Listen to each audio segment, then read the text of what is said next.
हरे कृष्ण। आपका स्वागत है ज्ञानशिला में। श्री रामचरितमानस का प्रतिपाद्य विषय पूज्य बाबा द्वारा बताया गया है। सन 1980 के मध्य की बात होनी चाहिए। सूर्यास्त हो चुका था। राधा बाबा स्नान करके भिक्षा करने के लिए अपने आसन पर विराज चुके थे। पत्तल में भिक्षा के परोसने की तैयारी हो रही थी। उस समय लगभग 10-15 व्यक्ति बाबा के पास बैठे हुए थे।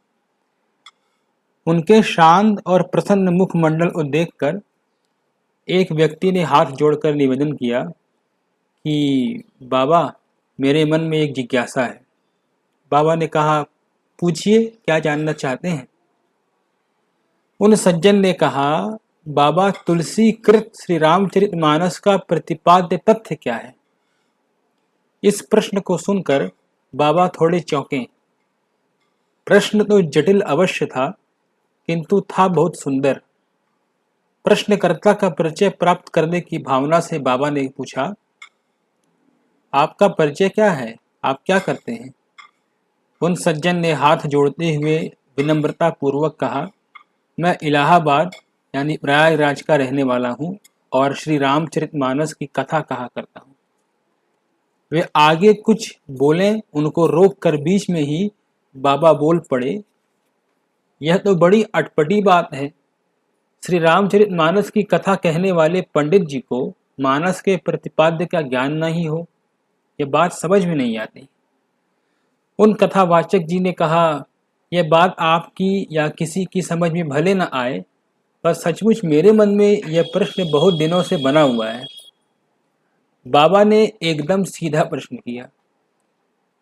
बाबा बोले कि जैसे अन्य कई कथावाचक अपने पांडित्य का प्रदर्शन करने के लिए कुछ प्रश्न करते हैं, कुछ कुरेदते हैं, कुछ कहते हैं, क्या आप भी वही कर रहे हैं? तो इस पर कथावाचक जी ने पुनः कहा, बाबा, सचमुच मैं यह प्रतिपाद्य जानना चाहता हूँ, इसीलिए ऐसा प्रश्न किया है। बाबा तो उनके मन की भीतरी बात जानना चाहते थे, अतः उन्होंने फिर पूछा कि क्या आप मेरी परीक्षा ले रहे हैं? तो उन कथावाचक जी ने कहा, परीक्षा नहीं, शिक्षा लेने आया हूँ। बाबा ने पुनः उलटकर तीखे स्वर में प्रश्न किया, क्या आप मेरी वंचना कर रहे हैं? उन कथावाचक जी ने विनम्रता पूर्वक कहा, मैं एक साधारण ब्राह्मण हूँ, मानस की कथा कहकर अपने परिवार का भरण पोषण करता हूँ। अब आप सोचें कि क्या कथा कहने वाला एक साधारण ब्राह्मण किसी तपस्वी सन्यासी की वंचना करने का साहस कर सकता है? यदि मुझे वंचना ही करनी होती तो मैं किसी अन्य की करूंगा। आपकी वंचना करके मुझे कहाँ ठहरने की ठौर मिल पाएगी? क्या मैं आपकी वंचना करने की बात कभी सोच सकता हूँ? मैंने आपकी कीर्ति सुनी है, आपके संत तत्व पर मेरा पूरा विश्वास है।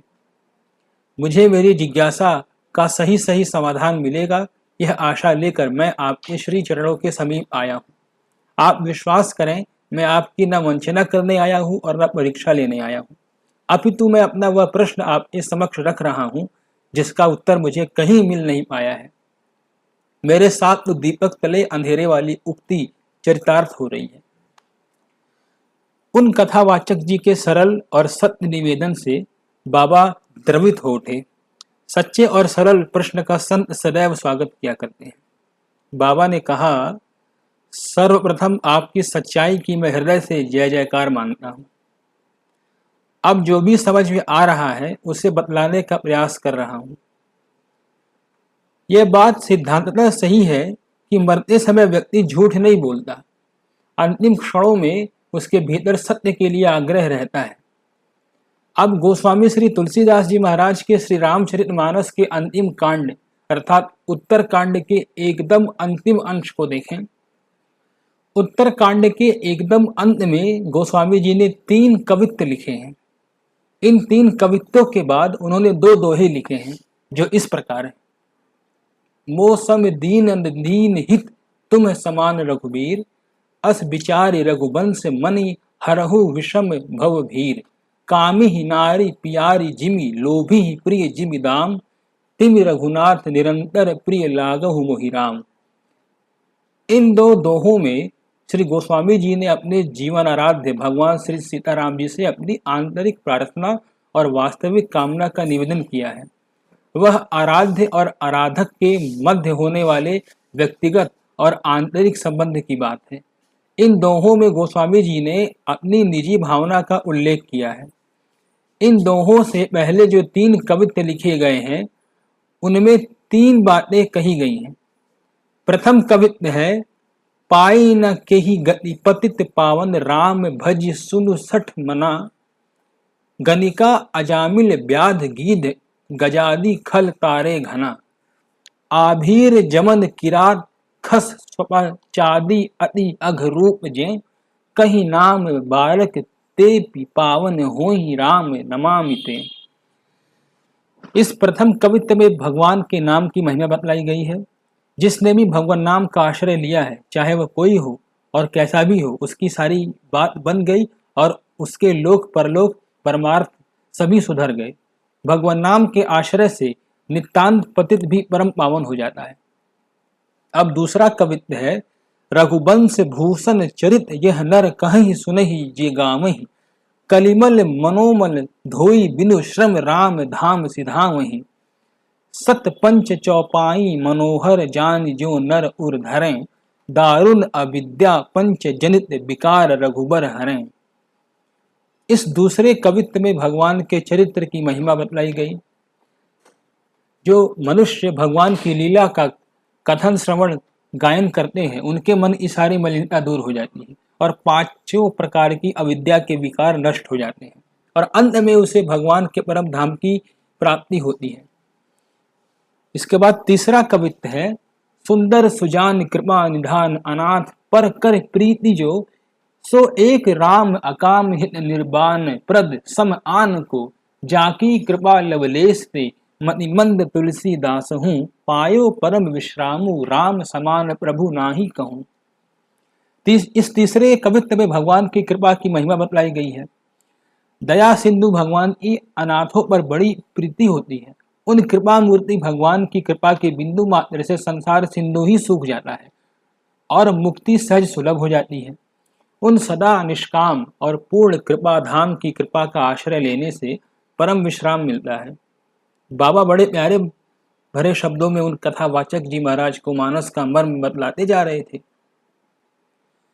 बाबा ने कहा, प्रथम कवित्त में भगवान नाम, दूसरे कवित्त में भगवत लीला और तीसरे कवित्त में भगवत कृपा की महिमा का वर्णन है। बस यही भगवान नाम, भगवत लीला और भगवत कृपा ही श्री रामचरितमानस का प्रतिपाद्य है और विभिन्न रीति से इन तीनों की महिमा का बखान करते हुए मानस में यही कहा गया है कि इनका आश्रय लेने से मानव जीवन को पूर्ण सफल और पूर्ण सुंदर बनाया जा सकता है। मानस के सभी पात्र, चाहे वे सुंदर हो या असुंदर, निकृष्ट हो या उत्कृष्ट, सभी इसी तथ्य का अपनी क्रियाओं से परिपोषण करते हैं। श्री रामचरितमानस के सारे पात्रों का, सभी संवादों का और आद्यांत कथा प्रवाह का एकमात्र यही संदेश है कि भगवान नाम, भगवत लीला, भगवत कृपा, इन तीनों के आश्रय से जीवन में ऊंची से ऊंची वस्तु की प्राप्ति सहज संभव है और श्रेष्ठ से श्रेष्ठ आध्यात्मिक स्थिति की भी उपलब्धि हो सकती है। इस सारे निवेदन को हाथ जोड़े हुए वे कथावाचक भी दत्त चित्त होकर सुन रहे थे। उनके दोनों कपोलों पर उभरती हुई भाव रेखाएं तथा उनके दोनों नेत्रों की भीगती हुई स्थिर पुतलियां उनके परम संतोष, उनके परम आनंद और उनकी परम तृप्ति को व्यक्त कर रही थी। ये तीनों कवित्त हमारे मानस पाठ के मध्य नित्य आते हैं और सदा सभी के सामने रहते हैं, पर सदा सामने रहकर भी उनका मर्म अव्यक्त ही रहता है। व्यक्त रह करके भी अव्यक्त रहना ऐसे रहस्यात्मक भ्रम को दूर कर पाता है कोई मर्मी ही। उस अव्यक्त रहस्य का मर्मोद्घाटन हो पाता है उसके द्वारा जिसे उस मर्म की पहचान हो और जिसकी उस रहस्य तक पहुंच हो। बाबा के श्रीमुख से श्री रामचरितमानस के प्रतिपाद्य को सुनकर सभी विस्मित थे, पुलकित थे और आनंदित थे। समाप्त। हरे कृष्ण।